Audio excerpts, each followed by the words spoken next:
Cette année, au mois de mars, c'était un grand ami du festival. C'était surtout un homme qui n'était pas... c'était un grand cinéaste, mais pour qui le cinéma était un moyen de se rapprocher de l'autre et vraiment un moyen de parler de la fraternité. Et évidemment, pour qui le politique était essentiel. Vous allez pouvoir découvrir tout à l'heure un film en copie restaurée, son premier long métrage, Soleil haut, qui résume parfaitement l'homme et le cinéaste qu'il était. Il a aussi été comédien, et donc réalisateur, et puis aussi il a été la voix off de nombreux acteurs connus, dont Eddie Murphy. Et quand il s'est intéressé aux acteurs de doublage, il a été responsable du syndicat des acteurs de doublage.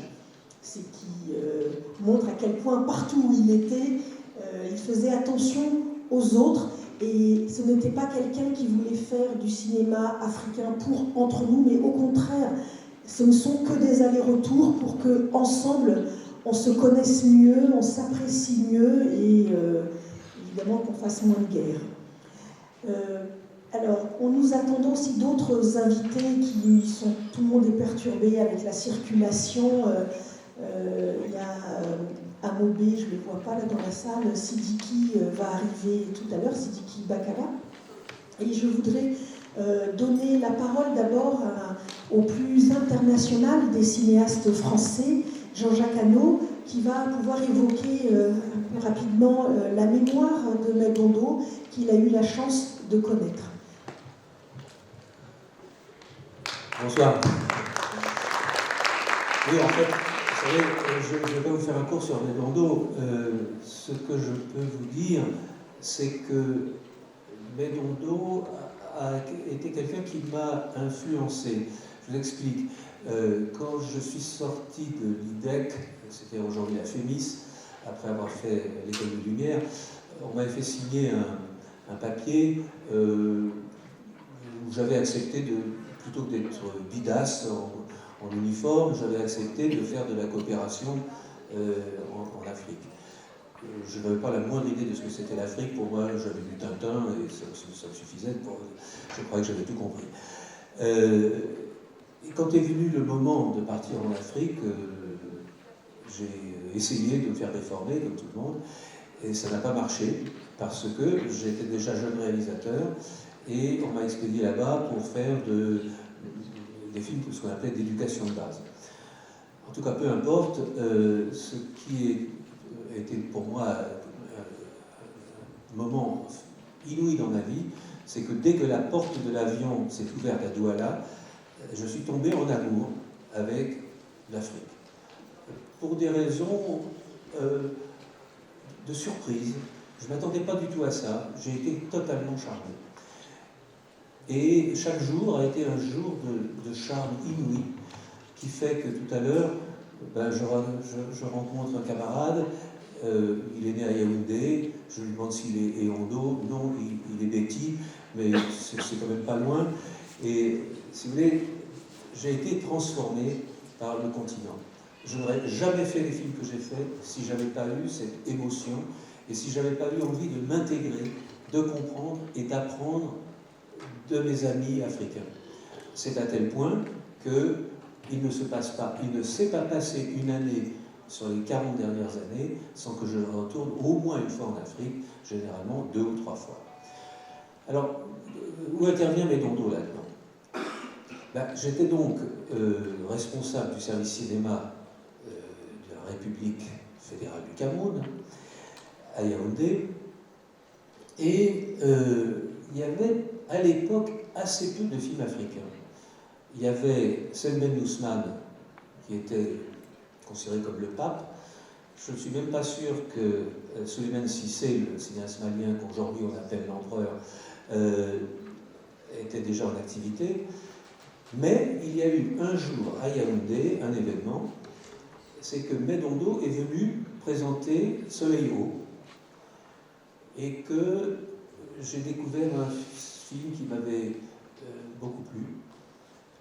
et qui m'avait fait comprendre que le cinéma africain allait se développer. J'ai été sûr à ce moment-là, je trouvais que c'était tellement bien fait, tellement senti, que je me suis dit que cet homme allait inciter beaucoup de cinéastes à devenir eux-mêmes cinéastes. Et c'est ce qui s'est passé. Donc, si vous voulez, dans ce que je vois du cinéma africain, je sais que Benondo, il a été évidemment un personnage considérable pour inciter des gens comme Sissoko, que je connais bien, pour lequel j'admire beaucoup d'ailleurs, qui lui est aussi mauritanien, à faire un cinéma qui voyage. Alors, vous n'êtes pas sans ignorer qu'évidemment, le cinéma africain a beaucoup de mal à être vu, y compris en Afrique. Heureusement, depuis peu, l'Afrique reçoit de nouveau des films parce qu'on est passé en numérique et qu'il y a des investissements qui font que dans les capitales, il y a de nouveau des salles de cinéma. Mais ce qu'il faut dire, c'est que pendant des années que j'ai très bien connues, car je souhaitais que mes films soient faits en Afrique, malheureusement, il y avait des salles de cinéma que dans les capitales, et le seul poids des films en 35 mm coûtait tellement cher en avion que les séances ne remboursaient pas. Donc les distributeurs mondiaux n'avaient pas tellement intérêt à envoyer leurs films en Afrique, et du coup, pendant des années, ce qu'on a vu essentiellement en Afrique, c'était des films indiens, au début des films égyptiens. Aujourd'hui, beaucoup de films dans les pays francophones, ce sont des films indiens qui font le maximum d'entrées, et les cinéastes africains ont du mal à diffuser leurs propres films dans leur propre pays. Et ça, c'est un véritable souci. Mes amis ici ont peut-être des informations plus récentes que les miennes, mais moi j'ai été confronté à ce problème depuis le début, car j'ai voulu faire un système de distribution des films en Afrique, et j'ai réussi effectivement à faire venir une centaine de projecteurs, sauf que ce qui s'est passé, la vérité, c'est que les préfets ont préempté, si vous voulez, les groupes électrogènes qui allaient avec le projecteur, parce que ils n'avaient pas l'électricité à la préfecture, et que je comprenais bien qu'il était plus utile d'avoir de l'électricité à la préfecture que de faire des séances de cinéma. Mais tout ça n'arrange pas la circulation du cinéma africain en Afrique. Et puis, comme vous le savez, il y a un cinéma qui marche très bien, c'est le cinéma nigérien, qui est un cinéma très en prise avec la population, ce que n'a jamais véritablement réussi le cinéma francophone. Alors là où le cinéma francophone est totalement dominant, c'est le cinéma francophone dans les festivals. Car la France, qui a perdu beaucoup de parts de marché dans le monde sur les circuits commerciaux, reste très très présente dans les circuits intellectuels. Donc j'ai envie de dire, l'élite parle à l'élite. Aujourd'hui, les films africains sont vus par les élites comme vous, dans les différents pays du monde, et même chose en Afrique. Alors, ce que je souhaite évidemment, c'est que la volonté initiale de Benondo à cette époque était comme la mienne, de faire en sorte que le cinéma africain soit vu d'abord par la population de chacun des pays, et ensuite pour l'exportation. Mais là, je crois, laisser la parole à mes amis qui seront beaucoup plus compétents que moi pour vous parler du reste de la carrière de Benondo. En tout cas, vous allez voir un film qui est un film repère, et un film qui est un des grands démarrages du cinéma africain de qualité. À qui je passe la parole. Merci. Merci Jean-Jacques Reynaud. Nous allons vous passer tout de suite un très très court métrage provenant un extrait même d'un film réalisé par le Festival de Tübingen en Allemagne, dans lequel on voit Benondo qui nous parle. C'est un film qui a été réalisé quelques temps avant sa mort, et dans lequel on va retrouver l'homme et sa relation au cinéma.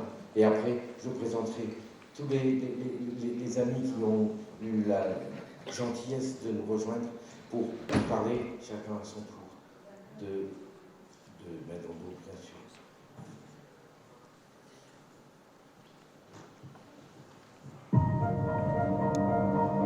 Alors mes enfants, Vous êtes bien installé? Bon, je commence.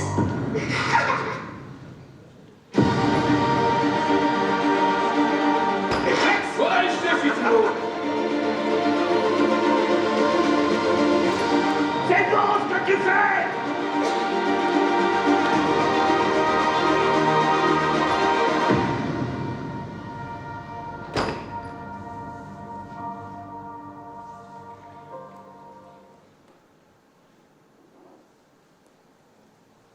Quelle était votre motivation de traiter souvent le sujet de l'Afrique dans vos films? Eh bien, je suis un Africain. Hein. Si je ne traite pas l'histoire de l'Afrique, qui le ferait? D'ailleurs, la preuve, c'est que ceux qui ne sont pas des Africains ne sont pas beaucoup intéressés à l'Afrique et au sujet surtout à l'histoire de l'Afrique. Ils s'intéressent pour les matières premières, pour les bénéfices immédiats, mais pour ce qui est historique, culturel, la conscience historique, ils s'en fichent. Alors il fallait bien que moi je m'en charge. Ben, le cinéma africain va mal, va très mal, essentiellement à cause des dirigeants africains qui n'organisent pas les infrastructures pour que ce cinéma se développe en Afrique, se produit, se distribue d'un pays à l'autre, et que les gens soient informés de leur histoire. Car il s'agit de leur histoire, et personne ne peut la raconter à leur place. Mais j'étais étonné de rencontrer le racisme en France, étant donné que depuis l'école maternelle, on nous disait que la France était un pays magnifique, qui avait tous les droits de l'homme, que c'était le paradis en quelque sorte. J'étais étonné de rencontrer le même racisme, ou même pire que celui de chez moi. Pas oublier que la Mauritanie, malheureusement, a toujours le racisme comme au XVIe siècle. Il y a encore le racisme, et l'esclavage même. Et les nations qui commercent avec la Mauritanie, qui ont des échanges avec la Mauritanie, ça ne les gêne pas. Tout va très bien pour elles, ces nations-là. Elles commercent, elles reconnaissent les raisons diplomatiques, les échanges diplomatiques. Mais le racisme, l'esclavage ne les touche pas. Ça touche pas leurs intérêts. Donc ça leur est égal.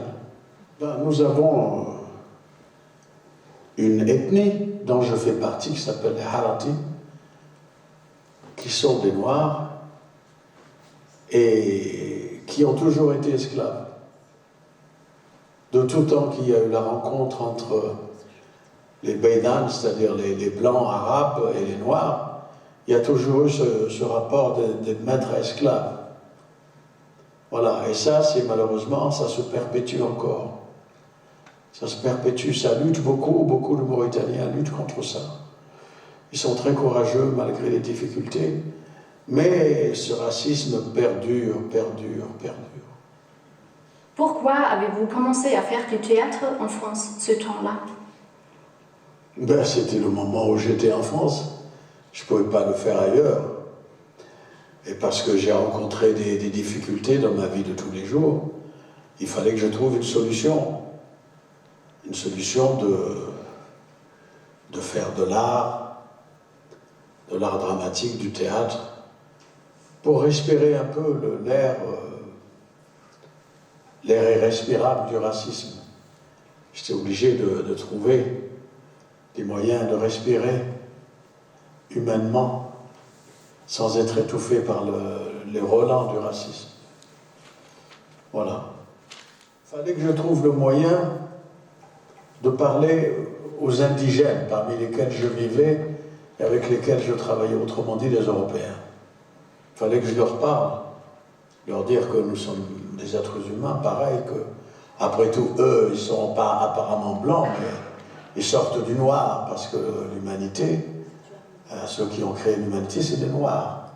C'est des Africains au Congo qui ont créé le premier homme de la planète. Donc nous sommes tous des Africains. Et pour trouver ce moyen-là, il fallait que je trouve, évidemment ce n'est pas la cuisine qui me donnait ce moyen pour parler aux gens, il fallait que je trouve une école d'art dramatique où on fait du théâtre Et petit à petit, apprendre le cinéma. Apprendre le cinéma, c'est être derrière la caméra quand j'étais figurant, ou quand je faisais un rôle, petit rôle. J'étais toujours derrière la caméra, j'essayais de comprendre comment ça marchait, la caméra, pour pouvoir m'en servir et dire ce que je ressens. C'est comme ça que j'ai appris tout seul à faire du cinéma. Je voyais des films tous les jours, je critiquais les films, j'écrivais. Je disais ça c'est bien, c'est pas bien, ça parle aux gens, ça se moque des gens, ça respecte pas les gens, ça les respecte. J'étais mon propre critique des films. C'est comme ça que j'ai appris tout seul à faire du cinéma.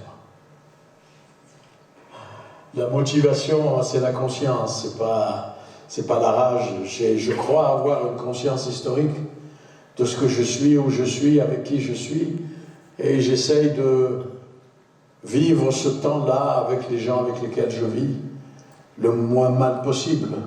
Et je fais ce que je peux pour comprendre plutôt que de croire, parce qu'on nous apprend à croire à Dieu, au Saint, à Jésus, à Mahomet, mais on ne nous apprend pas à comprendre les choses. Comprendre est un élément essentiel. Croire, bon, on peut toujours croire ce qu'on veut.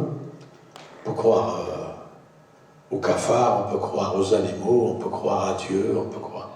Mais comprendre, c'est beaucoup plus difficile. Moi, j'essaye de comprendre dans quel monde je vis.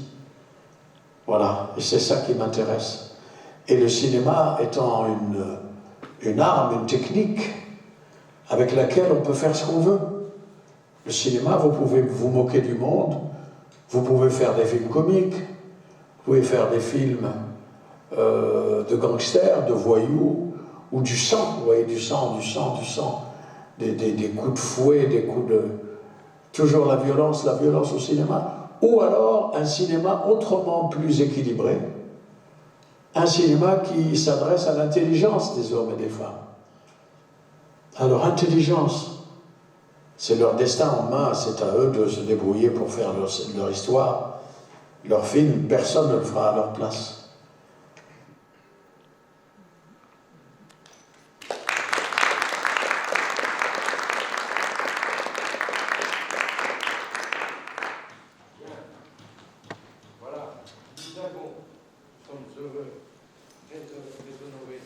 D'accueillir, s'ils peuvent me rejoindre ici. Pardon. Excusez-moi. Je recommence. Bon, donc je suis très heureux d'accueillir des amis, d'abord de Medondo, des personnes qui ont travaillé avec lui, des amis du Festival d'Amiens, de jeunes amis, des amis d'un peu plus longue date. Donc, dans le désordre, Édouard Montout, il est resté, c'était le premier présent dans la salle. Tu peux venir, Édouard, s'il te plaît. Amobé Mévégué. Également, nous avons dans la salle un représentant du FESPACO. Nous avons également Sidiki Bakaba qui est juste là avec nous, et Ramadan Suleiman, réalisateur sud-africain, s'il veut bien nous rejoindre pour nous dire quelques mots. Et également, bien sûr, je ne sais pas si elle souhaite être... Elle est avec nous, et je ne sais pas si elle voudra venir nous parler, sinon, si elle souhaite rester là, on pourra lui passer le micro. Nous avons Zora Habib, qui est la sœur de Medondo.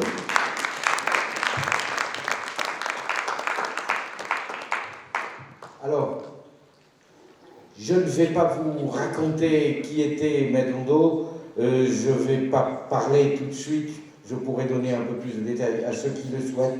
Je voudrais que les amis ici présents, allez, celui qui le connaît depuis très très longtemps, je crois que c'est Sidiki Bakaba, je crois qu'il est parmi ceux-là, si tu peux nous dire quelques mots, ce qu'a représenté... Attends, il y a un autre micro, je crois, Venez dans la lumière, oui. Pardon.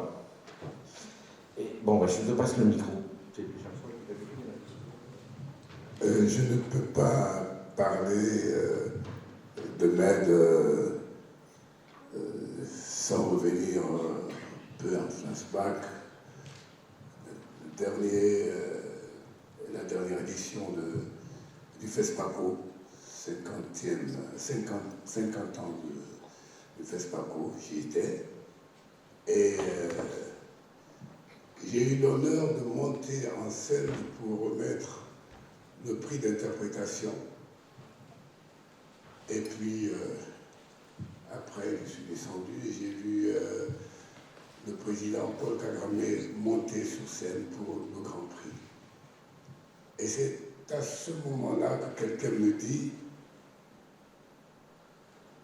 Ton grand frère est parti ». C'est Timothée Bassori, le doyen du cinéma ivoirien. Je dis « Mais quel grand frère ?» Peu de temps après, j'ai vu l'image. Et dans ma petite tête, c'est des années qui se déroulent depuis le moment où justement ils ont créé la semaine du cinéma africain, avant que ça ne devienne FESPACO. Et puis s'ensuit le brouillard. C'est dans un brouillard, je ne savais pas où j'étais parce que symboliquement c'était trop fort que ce soit justement à la clôture de cette édition que Med a choisi de partir.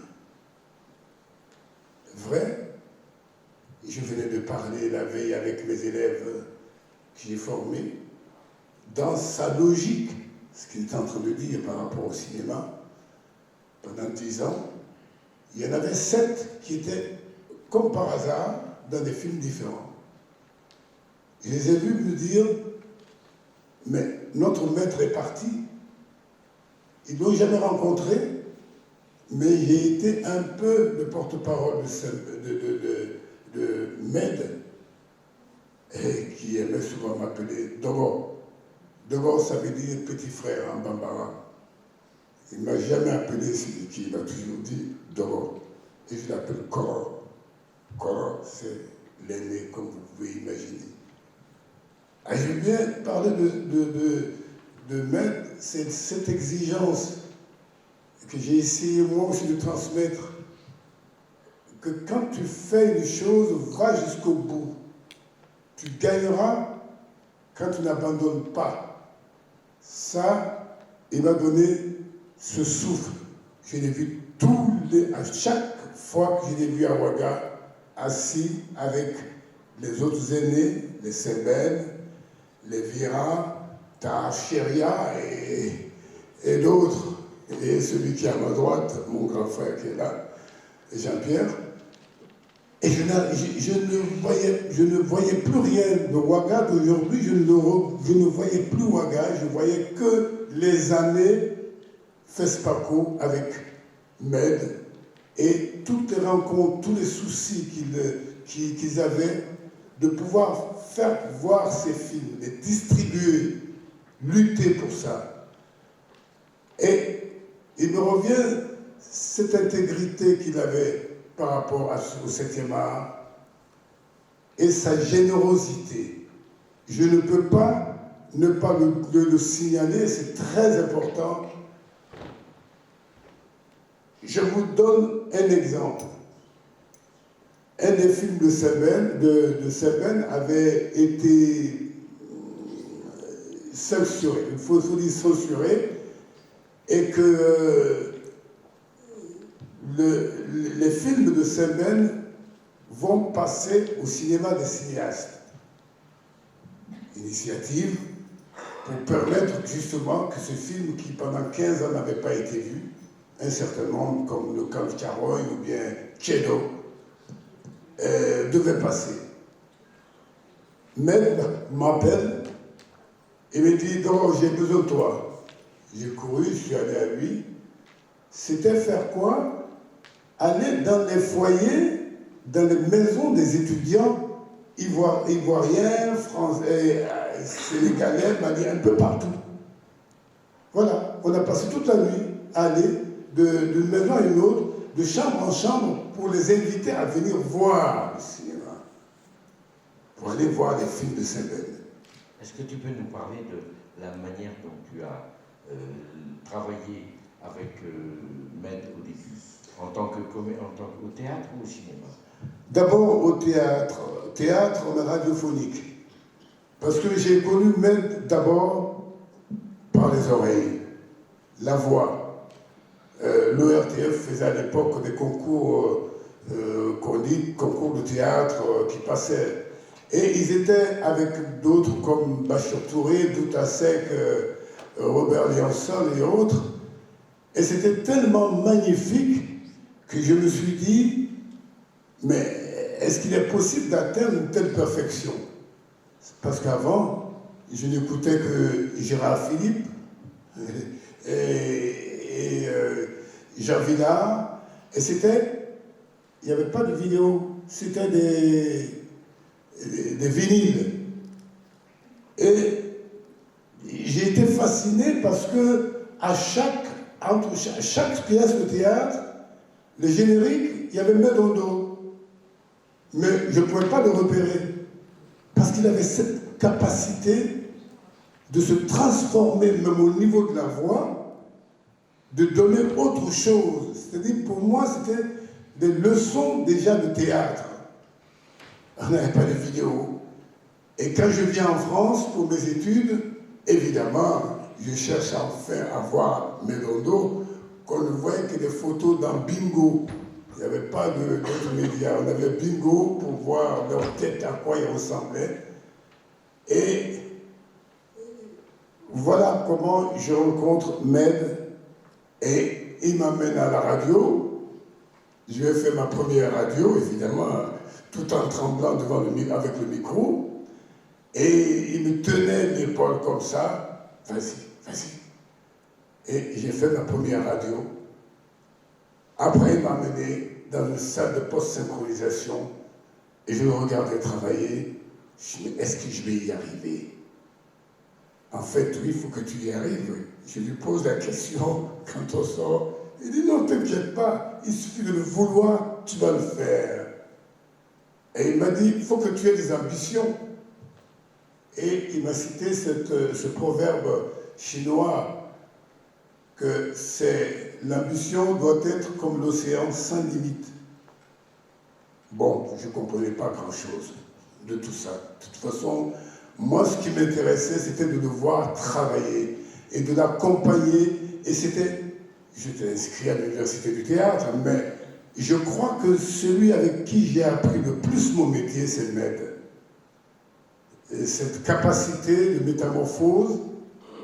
Ensuite, je suis tombé sur une pièce qui s'appelle Le Métro Fantôme, qu'il a marqué au théâtre de Poche.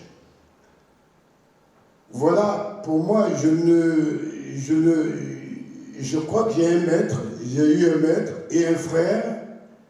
Et ce qui est extraordinaire ces derniers temps, j'allais le voir quand j'arrivais, Zara nous faisait manger, et puis je le voyais coucher. Et quand je pars, le lendemain, je suis en salle de sport. Je l'appelle, tout le temps. Tous les jours, je l'appelle. Et quand je l'entendais, ce n'était plus l'homme que je voyais couché malade. Je n'ai senti à aucun moment la maladie dans sa voix. Et puis je lui ai dit, mais écoute, il faut que tu passes à RFI. Il m'a dit, ah non, je ne passe pas à RFI. Je lui ai dit, si j'ai une petite sœur, on a une petite sœur qui tient à ce que tu transmettes à travers son émission qui s'appelle En Sol Majeur, qui est une émission culturelle. Et il a dit non. Et puis j'ai insisté, doucement, doucement. Et puis il a fini par me dire oui, laisse-moi me rétablir et je vais le faire. C'était une victoire d'obtenir ça de même. Il allait le faire. Et il m'a dit, j'ai entendu que tu as eu beaucoup de problèmes au Côte d'Ivoire.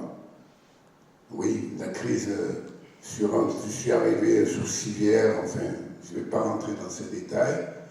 Et j'en ai encore même des éclats d'obus encore dans mon corps, de la licorne, mon avion, puisque je suis français, fier de l'être.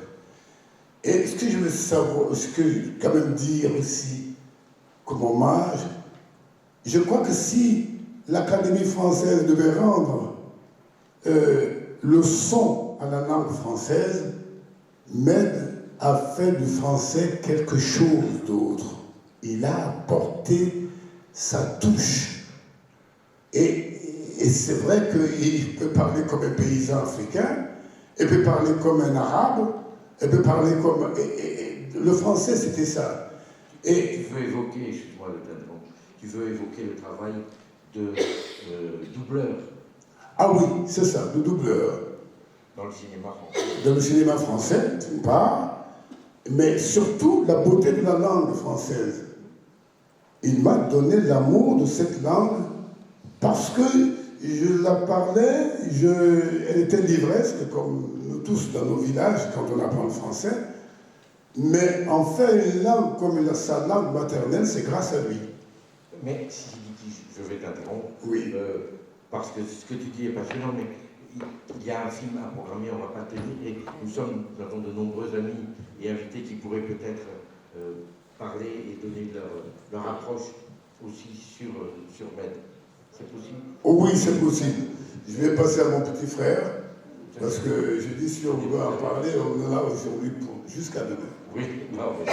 Oui, le petit frère te dit qu'il y a un autre grand frère qui est là, qui est Souleymane Ramadan, et on respecte la tradition, donc c'est d'abord Souleymane qui est venu d'Afrique du Sud, qui doit venir, Souleymane, il faut que tu viennes.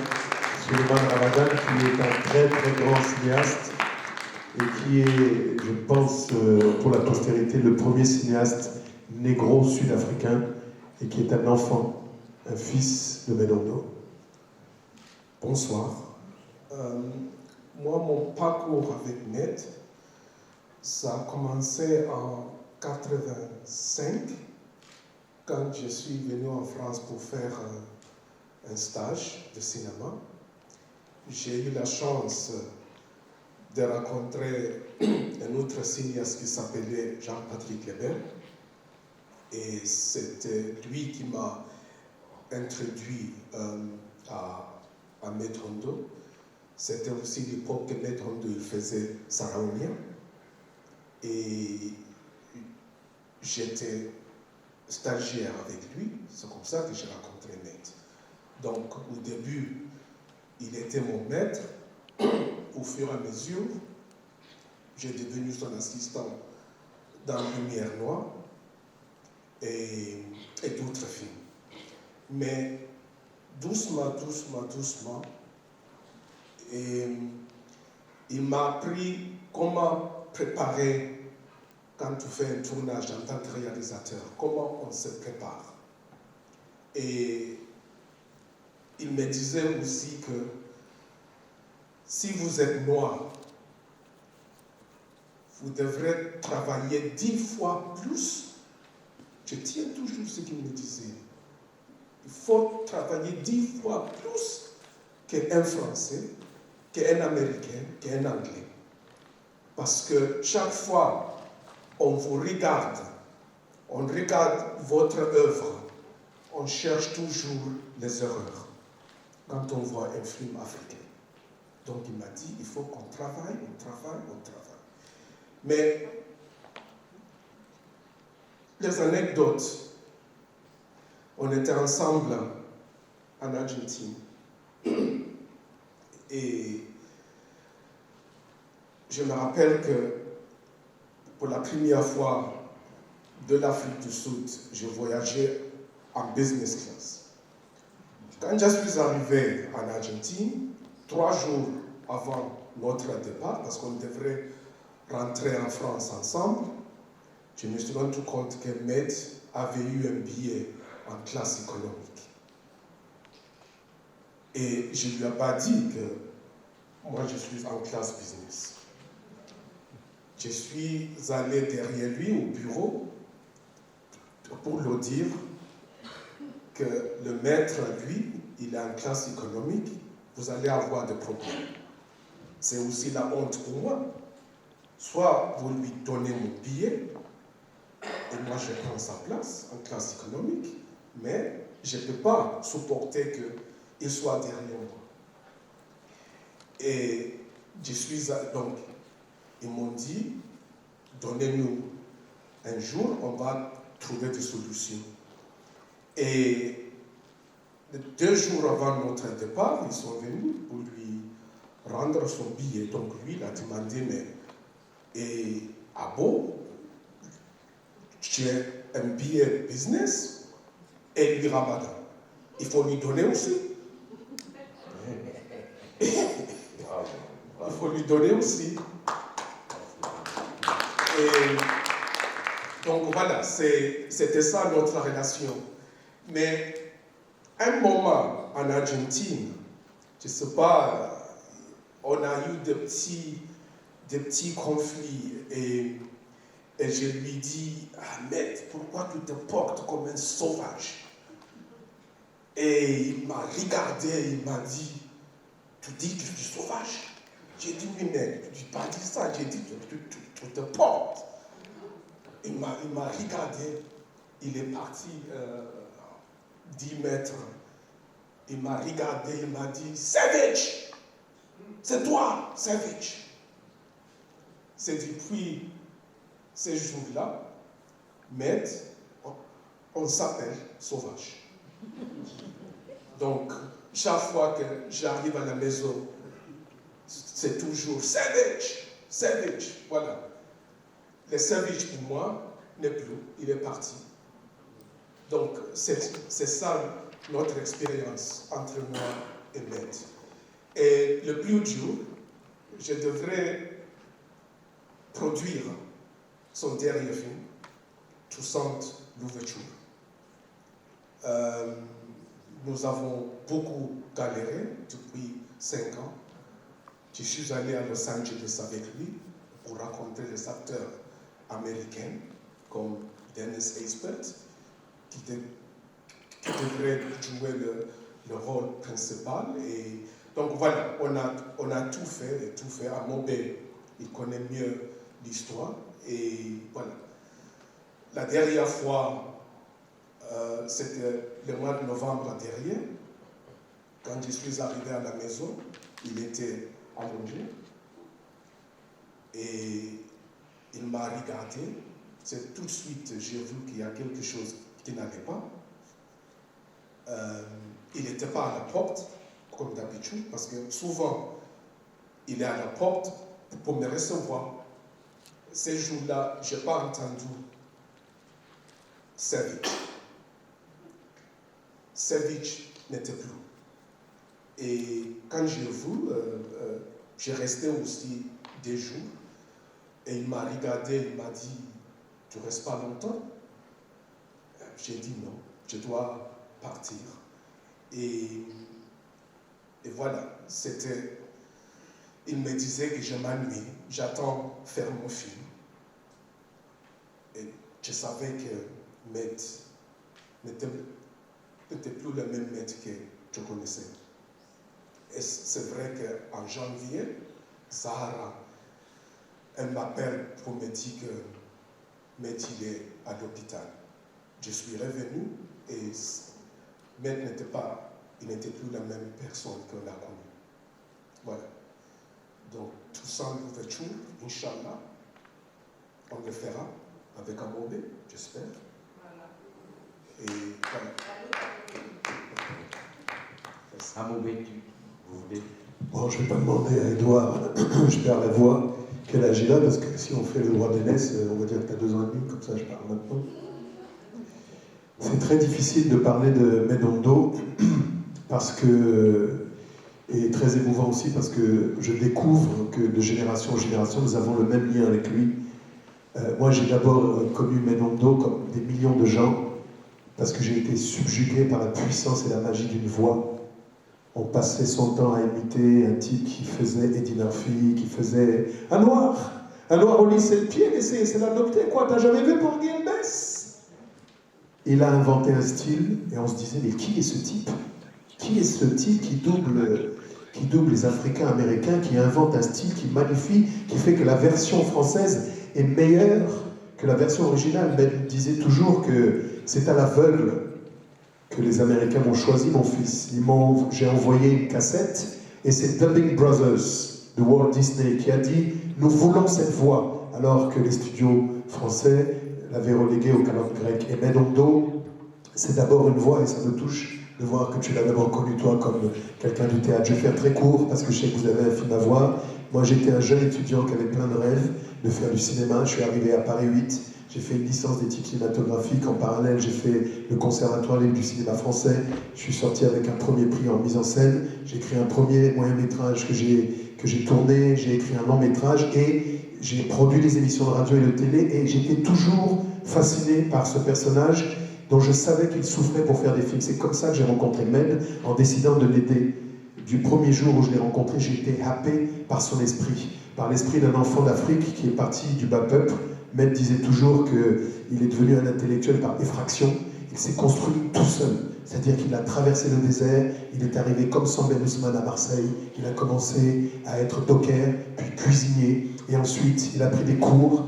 Il me disait toujours que Françoise Roset, qui est l'une des grandes dames du cinéma français, lui donnait des cours. Il mettait pour la diction, tu parlais de la magie. Personne ne parle français comme Medondo. Personne ne magnifie la langue avec une telle précision. Elle est quasiment chirurgicale, ce qui faisait que quand il doublait, c'était la perfection. On ne pouvait pas faire mieux en tant de représentativité de cette interprétation. Et Med est sans doute l'esprit le plus brillant que moi j'ai croisé. Je peux vous croire en toute modestie que j'ai eu beaucoup de chance sur Terre. J'ai croisé des millions de personnes, j'ai rencontré beaucoup de gens, mais ce que je voulais vous dire ce soir, c'est que cet esprit africain était un cœur ouvert sur l'humanité. Il a été endigué parce que le système étant ce qu'il est, c'est quelqu'un qui n'a jamais accepté la compromission. Ce que j'ai aimé chez Medondo, c'est son intégrité, c'est-à-dire qu'il tapait autant sur les Africains que sur les Occidentaux. Il disait toujours « Quelle bande de connards ces Africains! Ils ont été incapables de faire un festival eux-mêmes, de s'organiser à faire un marché, bande de nazes !» Ce que je vais vous dire maintenant, c'est que Medondo est parti en colère. Je ne comprends pas comment il est possible que cet Africain a pu avoir comme assistant l'un des plus grands cinéastes français. Bertrand Tavernier était assistant de Medondo. Comment se fait-il que les chaînes françaises aient acheté les films de Medondo et ne les aient pas diffusés? TF1.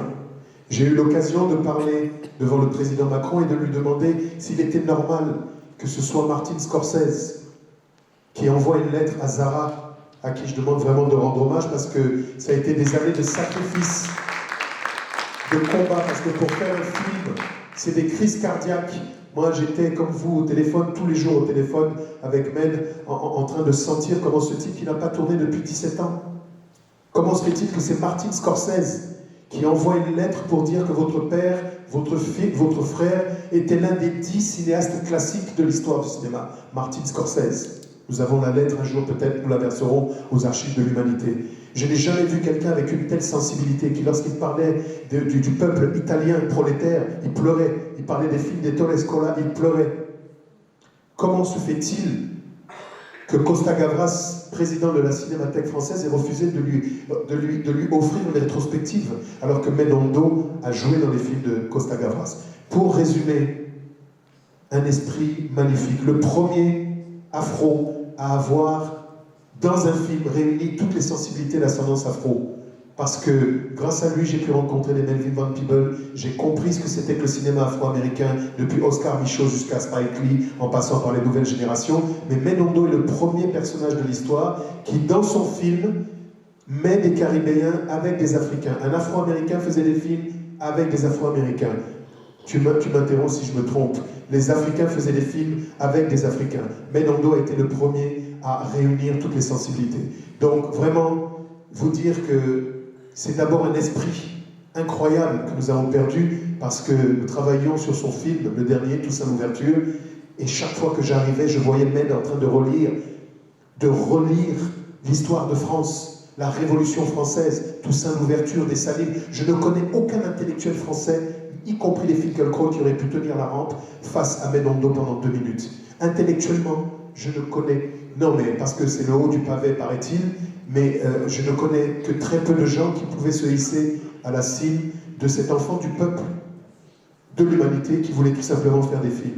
Donc, tout ce que je peux dire, c'est qu'il nous reste un héritage, ce sont ces films, l'esprit d'un type formidable, d'un magicien, parce que être capable avec sa voix de synthétiser, de toucher le cœur des enfants avec Le Roi Lion, et d'être capable de faire des films révolutionnaires qui parlent tout simplement de liberté avec conscience politique et historique, nous avons perdu un grand esprit, mais ce film reste là pour témoigner de son génie.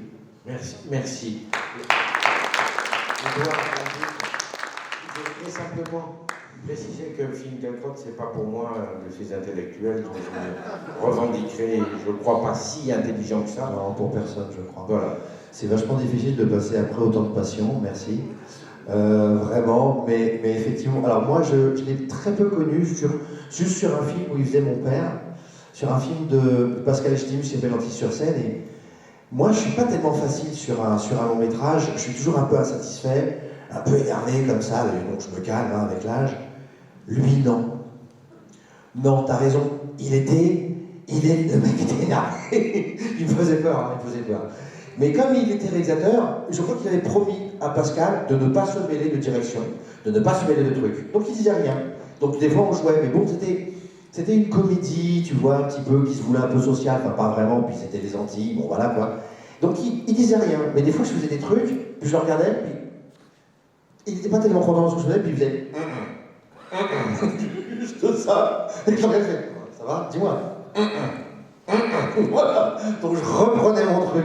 En fait, il me dirigeait dans le dos de Pascal Estimus, mais sans rien dire. Sa voix seule suffisait. Rien qu'en murmurant, ça suffisait. Mais le mec était énervé. Je suis d'accord. Je pense que le mec est mort énervé. Mais je pense que même s'il avait connu la reconnaissance qu'il méritait, il aurait de toute façon été énervé parce que je crois qu'il combattait pour un monde meilleur, comme nous tous. Mais je crois qu'effectivement, il avait une grosse sensibilité. Et quand on voit le monde dans lequel on est et par quoi on passe, je comprends qu'il soit énervé, comme on l'est un petit peu tous, passionné, mais énervé. Voilà, il y avait un grand penseur qui disait « indignez-vous ». Je crois que Medondo n'a pas attendu cet ordre-là pour être indigné. C'était un grand indigné. Ouais. Merci. Notre ami Aboubacar Wango représente le FESPACO, il tient à dire quelques mots, ça me paraît très important. Bonsoir. Alors, Medondo, je ne l'ai pas connu personnellement, je ne l'ai pas côtoyé non plus, mais c'est un monsieur que nous avons découvert donc, à travers ses œuvres filmiques. Alors, il a beaucoup travaillé à révolutionner donc, le cinéma africain et panafricain avec les Sambène, Mustapha Alassane et puis Oumarou Kanda.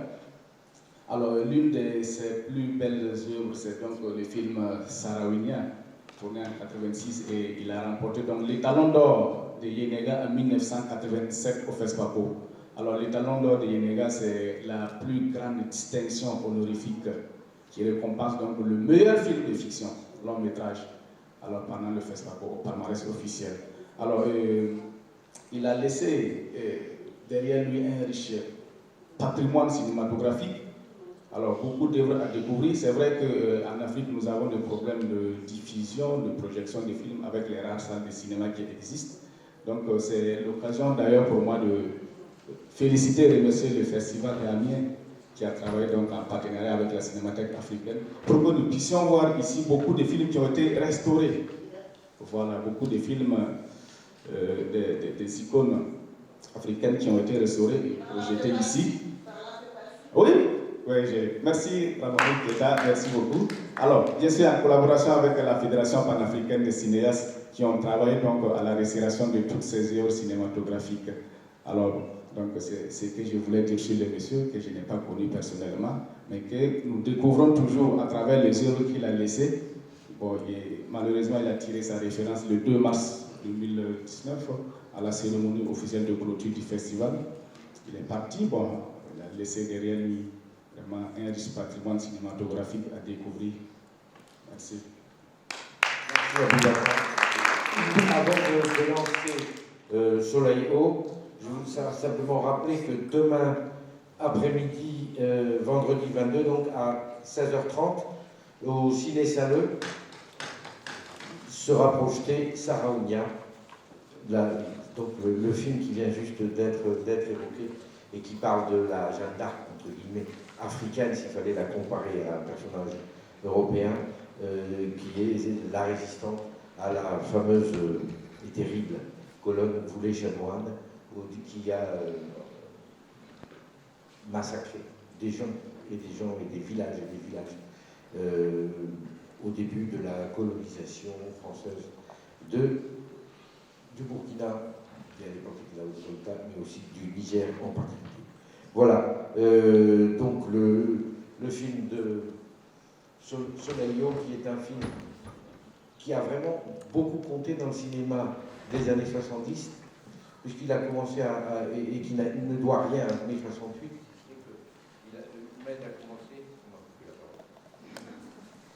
Med a commencé à travailler,